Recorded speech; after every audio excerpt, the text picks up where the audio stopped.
2 күндөн бери Көгүлтүрк көлдүн жээгинде Ишеналы Арабаев атындагы Кыргыз мамлекеттик университетинин тарабынан уюштурулган курам жетекчилерине тренинг өтүп жатат. Бул жака 2 тренер келгенбиз. Мен жана менин кесиптешим Миргүл Молотбековна эжекебиз. Мен өзүм тарабыман курам жетекчилерине сунуштаган сессияларым бул активдүү угуу жана метафора болду. Активдүү угуу сессиясынын эң маанилүүлүгү бул жетекчи катары өзүнүн кызматкерлерин же болбосо окутуучуларын кантип туура угуш керек, кантип коммуникацияга барыш керек жана кандай ага жооп кайтарыш керек. Ошол техникалардын 5 техниканы камтыдык. Бул тренингде жеке эле теория болбостон практикалык жүзүндө дагы ишке ашырып, буюрса тренингибиз өз максатына жетти деп ишенем. Тренинг бир гана окуу менен аралашпастан, ошо менин бөлүгүмдө тимбилдинг энерджайзерлер да болду.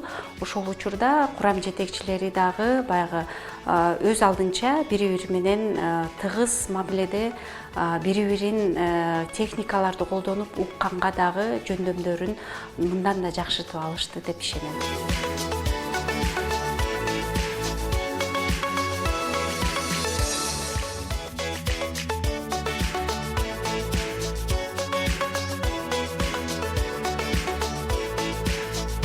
Ишеналы Арабаев атындагы Кыргыз мамлекеттик университетинин курам жетекчилери үчүн стратегиялык пландаштыруу деген темада семинар тренинг өткөрүлүп атат. Бул семинар тренингде эң башкысы стратегиялык пландаштыруу деген эмне, аны кандай түзсө болот, команда деген эмне, команда канча адамда турушу керек, стратегиялык пландаштыруунун эң негизги милдеттери кандай, проблемаларды кантип аныкташ керек, ошол аныкталган проблемаларды кантип чечүү үчүн пландаштырыш керек, анан кайра ушул планга оңдоо түздөөлөрдү киргизиш керек деген теманын тегерегинде семинар тренинг өткөрүлүп атат.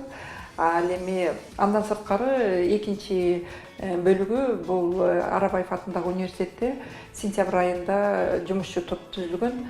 Бул жумушчу топтун негизги милдети биздин университеттин окутуучуларынын компетенттүүлүгүн баалоо милдети коюлган. Ошол милдетти аткарыш үчүн биз 1 жыл бою 400дөн ашык мугалимдин сабактарына кирдик, окутуучулардын.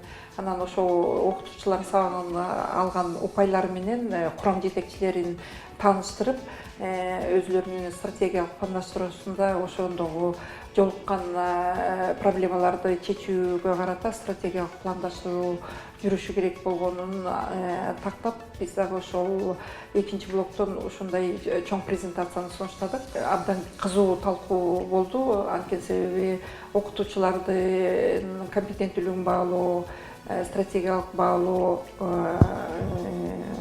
команда түзүү, лидерлерди тарбиялоо деген бул азыркы учурдагы заманбап менеджменттин негизги маселелери деп эсептейм. Ошол негизги маселелердин тегерегинде курам жетекчилери өз ойлорун кызуу айтышып, талкууга коюшуп, бир жакшынакай семинар тренингге катышып беришти.